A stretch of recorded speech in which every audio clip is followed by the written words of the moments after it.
Jasadnya itu dibuang di tumpukan karton rokok, bungkus permen, kantong fast food, dan sampah.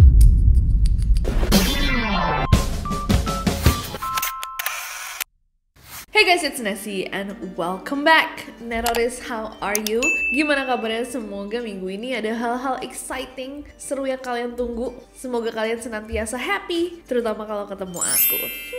Dalam investigasi kasus kriminal, menemukan siapa sang pelaku kejahatan adalah objektif atau tujuan dari penyelidikan. Proses pencariannya melibatkan kemampuan seseorang bisa melihat petunjuk-petunjuk yang mungkin tidak terlihat untuk orang awam. Nah, Neroris, kita sering membahas tentang kasus-kasus yang belum terpecahkan. Dan seringkali ketika kita membahas kronologi, barang bukti, dan lain-lain, banyak dari kalian yang berubah menjadi detektif di seksi komen. Kadang bahkan bikin aku dan NCC kaget. Wow, kok mereka bisa ya? Sadar akan hal-hal yang terlewat oleh kita. Nah, hari ini kita akan melihat barang bukti unik, gak biasa, yang mungkin most of the time nih bakal terlewat oleh orang awam, tapi akhirnya mampu memecahkan sebuah kasus kriminal. Langsung aja, without any further ado, let's get to the list.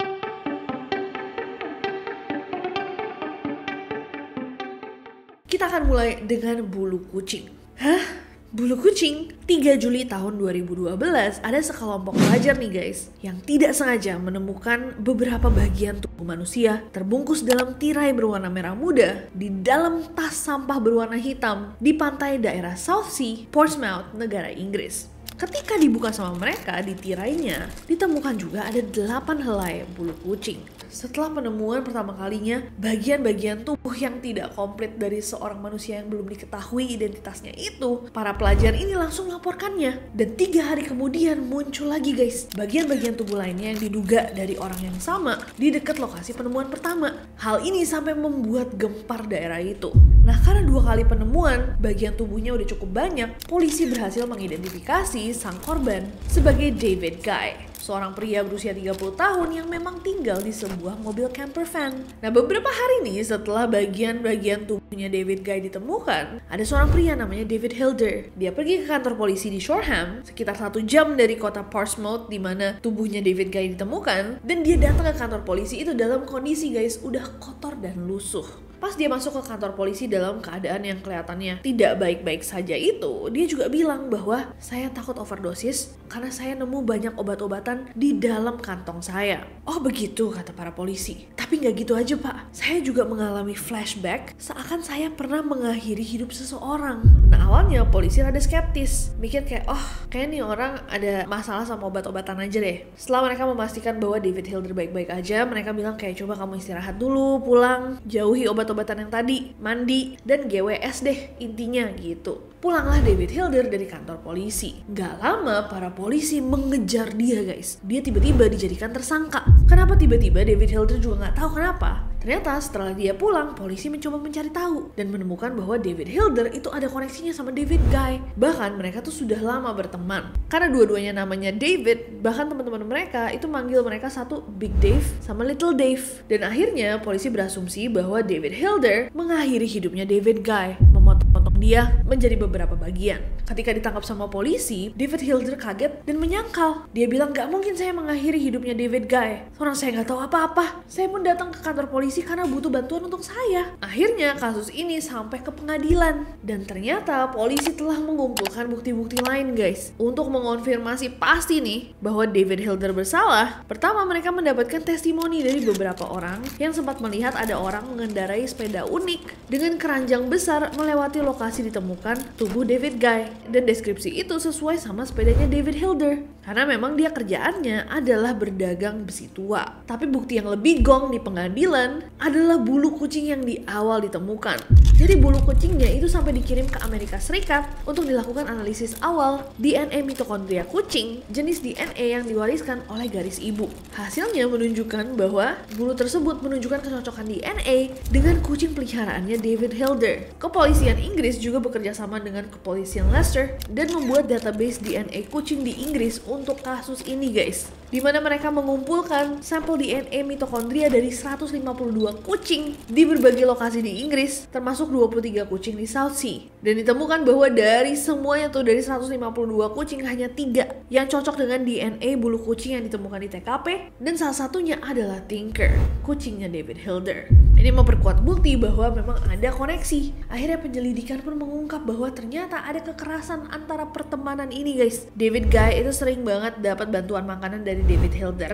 Bahkan David Hilder itu selalu memperbolehkan David Guy untuk mandi di apartemennya. Tapi sebagai balasan, dia minta tolong David Guy untuk mengurus Tinker. Suatu hari David Hilder pulang dalam keadaan capek.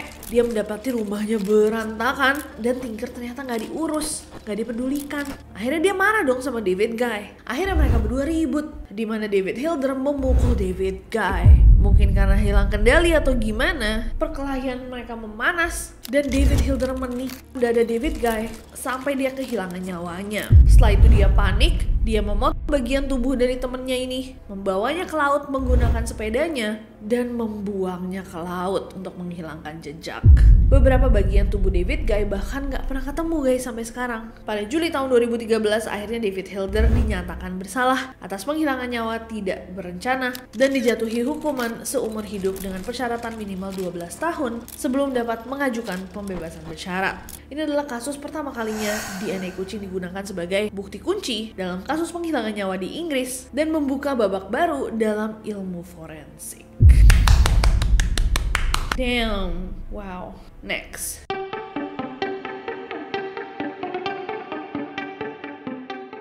Next ada nyamuk.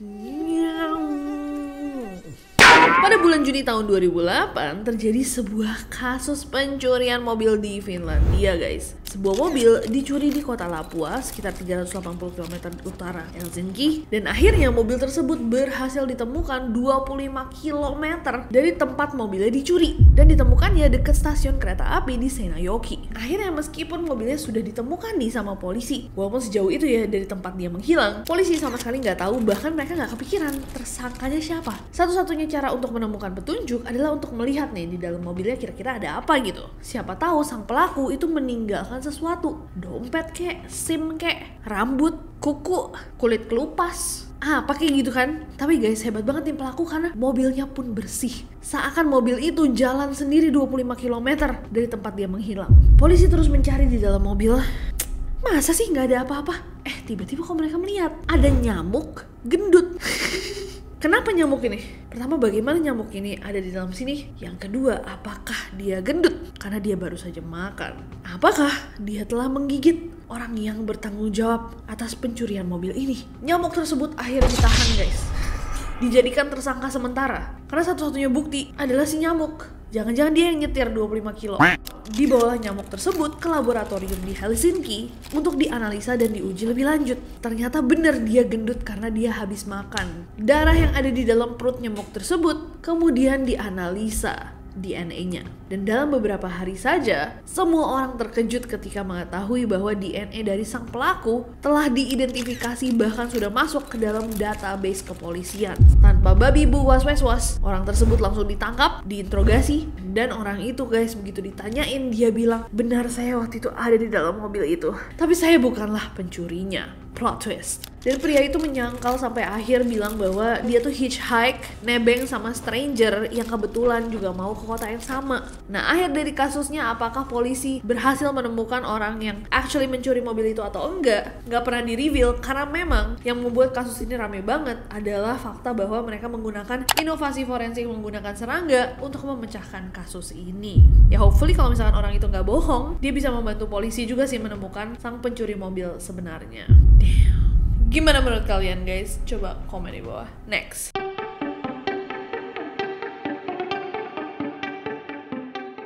Next ada Softlands. Pasangan Raven Abaroa dan Janet Christensen menikah pada tahun 2000 setelah mereka berpacaran 2 tahun pas mereka kuliah di Southern Virginia University. Mereka nih kelihatan kayak pasangan yang sempurna, guys. Kayak pasangan yang selalu happy, sayang satu sama lain, menyenangkan. Tapi ternyata memang kita tidak bisa menghakimi buku cuma dari covernya. Hubungan mereka ternyata tidak seindah yang dibayangkan. Setelah beberapa tahun menikah, Janet curhat sama saudaranya. Dia bilang, suamiku Raven itu berselingkuh sama beberapa orang. Tapi gimana ya, aku tuh sebenarnya udah gak kuat.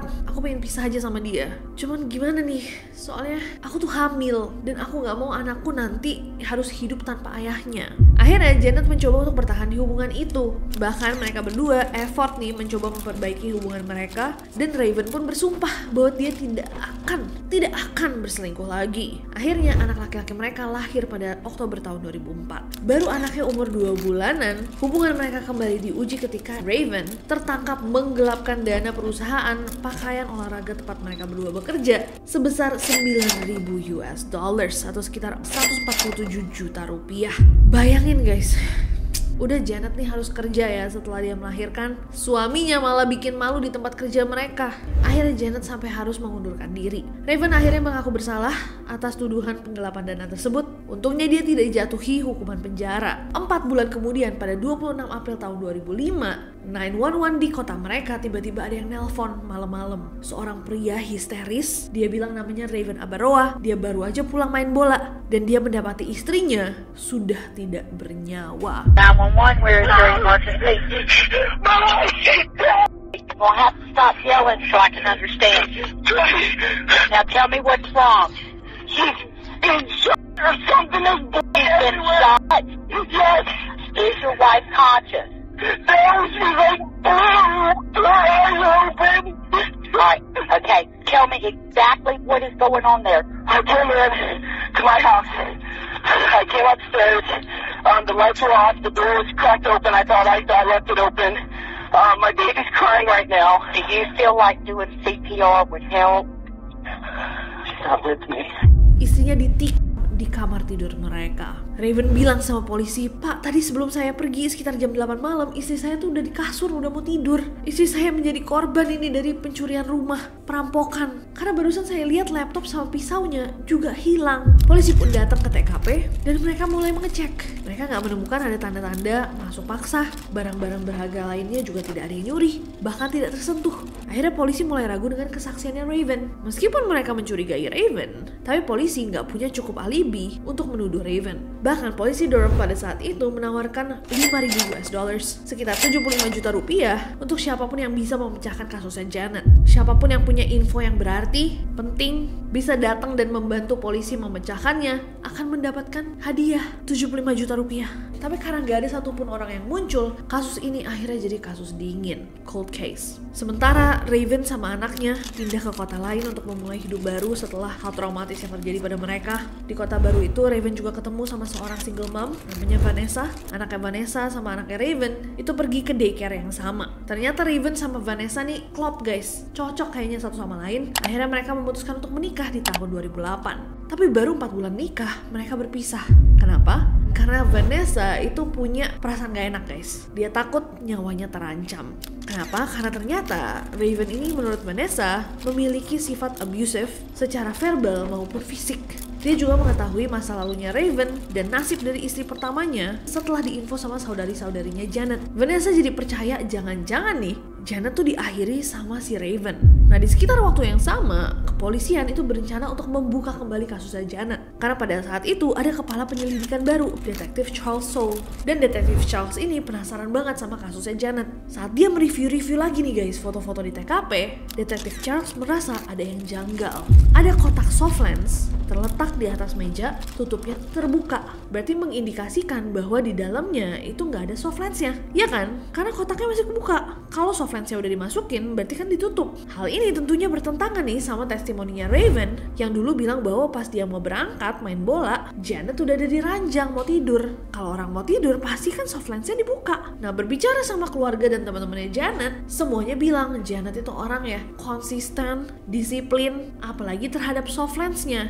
Pasti dia buka tuh sebelum tidur. Sang detektif akhirnya mikir, apakah mungkin malam itu Janet masih memakai soft lensnya ketika dia tidur. Raven Abaroa akhirnya ditangkap tanggal 1 Februari tahun 2010 atas penghilangan nyawa istrinya. Pada bulan Julinya tahun 2010 juga, jenazah Janet digali kembali dan polisi menemukan bahwa ternyata jenazahnya masih pakai soft lens. Apakah mungkin? Berarti malam itu Janet belum tertidur karena dia masih memakai soft lensnya. Dan polisi percaya bahwa malam itu dia belum tertidur ketika dia diserang. Akhirnya persidangannya Raven dimulai di tahun 2013, di mana dia dijatuhi hukuman penjara 7-10 tahun. Kemudian dia bebas di 25 Desember tahun 2017 dan sekarang tinggal di Utah. Serem ya. Wow, berarti detektif yang baru jatuhnya kayak dapet fresh perspective. Karena dia baru mengetahui kasusnya, dia jadi lebih objektif mungkin ya dalam mereview bukti-bukti dan petunjuk. Gila banget. Gimana menurut kalian kasus yang satu ini? Coba komen di bawah. Next.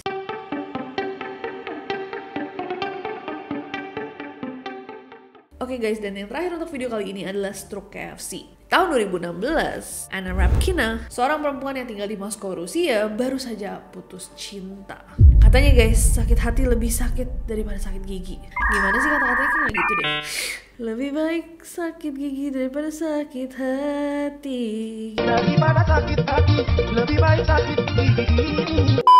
Anyways, dia baru aja putus cinta. Akhirnya dia bergabung sama sebuah situs online Rusia nih untuk ketemu sama orang baru. Dan di situ dia ketemu sama seorang pria bernama Will Hargrove dari Oregon, Amerika Serikat. Dan Will ini pas banget ketemu sama si Anna karena dia tuh tertarik banget nih sama hal-hal yang berbau Rusia. Cocok lah mereka berdua. Jadi kayak semua hal yang Anna katakan itu menarik banget buat si Will. Dan mereka merasa klop menjalin hubungan LDR. Selama hubungannya, mereka menemukan banyak kesamaan, terutama kecintaan mereka pada musik. Karena hubungan mereka semakin lama semakin serius nih, Anna memutuskan untuk terbang ke Amerika.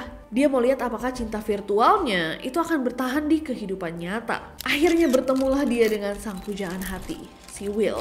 Dan Will pun juga seneng Anna datang. Dia mengajaknya jalan-jalan, dikenalin sama teman-temannya Will, bahkan mereka merayakan tahun baru bersama. Dan di akhir perjalanannya, oh my god, Will langsung melamar Anna. And she said yes. She said, ya boleh. Iladara Aisyah, apakah kamu berkenan? Ya boleh. Akhirnya Anna secara formal pindah ke Amerika pada bulan Maret tahun 2017 untuk merencanakan pernikahannya dengan Will. Sekalian dia mulai hidup dengan Will. 1 bulan berjalan setelah dia pindah, tiba-tiba Anna ditemukan sudah tidak bernyawa di pinggir jalan dekat Alsea, Oregon, akibat peluru yang bersarang di bagian belakang kepalanya. Sangat-sangat tragis, jasadnya itu dibuang di tumpukan karton rokok, bungkus permen, kantong fast food, dan sampah.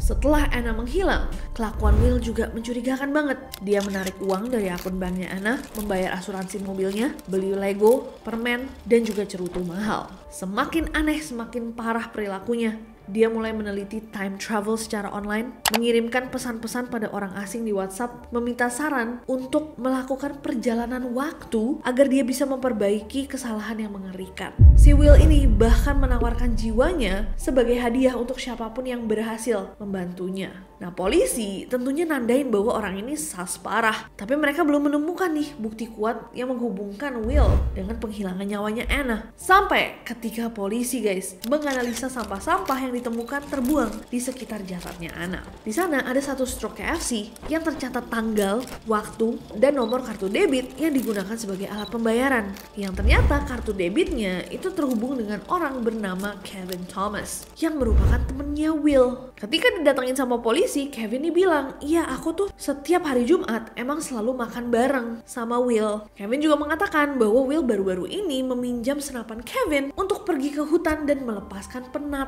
Dari situ polisi kayak oke, makan KFC bareng, pinjam senapan. Akhirnya polisi menemukan bukti kuat untuk menahan Will. Dan ternyata bener aja guys, walaupun hubungan mereka awalnya terdengar seperti fairy tale ya, ketemu orang online, cocok, begitu ketemu in real life sparks fly, langsung dilamar. Ternyata kenyataan tidak seindah itu. Will yang terlihat picture perfect, sang pangeran ini ternyata punya pacar guys, namanya Michelle Chavez. Michelle Chavez ini udah menikah juga. Nah si Will tadinya gak yakin kan si Michelle ini mau sama dia atau enggak, makanya dia cari pacar baru. Ketemu sama Anna. Anna datang, dia mikir Michelle juga gak akan sama dia lamar lah Anna. Tiba-tiba si Michelle bilang, aku tuh sebenarnya sayang sama kamu, tapi kita cuma bisa bersama kalau kamu gak punya pacar. Aku akan meninggalkan suamiku demi kamu. Dia pun memberikan cincin kawinnya kepada Will sebagai janji. Dan meskipun Will ini berada di antara dua hati, saat dia melamar Anna, dia ngelamar pakai cincinnya Michelle. Michelle akhirnya ngeliat postingan Facebooknya Will, ngamuk lah. Dia kasihlah ultimatum ke Will, kamu pilih aku atau dia. Dan at that point udah rada terlalu terlambat karena Anna pindah tinggal sama Will, memulai hidup baru. merencanakan pernikahan, satu-satunya cara yang bisa dipikirkan sama Will adalah untuk melenyapkan Anna. Ketika dimintai keterangan sama polisi, Michelle bilang, ya saya kan minta dia untuk memilih, bukan untuk melenyapkan perempuan itu. Akhirnya Will dinyatakan bersalah guys, dijatuhi hukuman penjara seumur hidup dengan kemungkinan pembebasan bersyarat setelah 25 tahun. Oh my god, cinta ini bener-bener gak ada logikanya. Damn. Astaga, otaknya di mana ya? Dia pakai cincin yang dijanjikan kepadanya. Ini semuanya salah sih di kasus ini kecuali Anna sama suaminya si Michelle. Logikanya gimana guys? Michelle pasti dikasih cincin sama suaminya kan? Cincinnya sama dia dikasihin cowok lain sebagai jaminan. Cowok itu pakai jaminan ini untuk ngelamar cewek lain. Otaknya di mana ya orang? Anyways, itu tadi adalah kasus-kasus yang dipecahkan sama barang bukti yang tidak terduga. Mana yang menurut kalian paling menarik? Coba komen di bawah. Apakah kalian tahu kasus-kasus serupa guys yang terpecahkan cuma gara-gara hal yang tidak terbayangkan? Komen dong please, ceritain ke aku karena ini menarik banget buat aku. Jangan lupa bahwa akan ada 4 video minggu ini, jadi make sure kalian tonton semua. Dan besok bahkan kita akan ketemu lagi di Neror. Gak sabar banget buat ketemu kalian besok dan bahas horor. Jadi make sure kalian subscribe. And I will see you tomorrow. Sampai besok.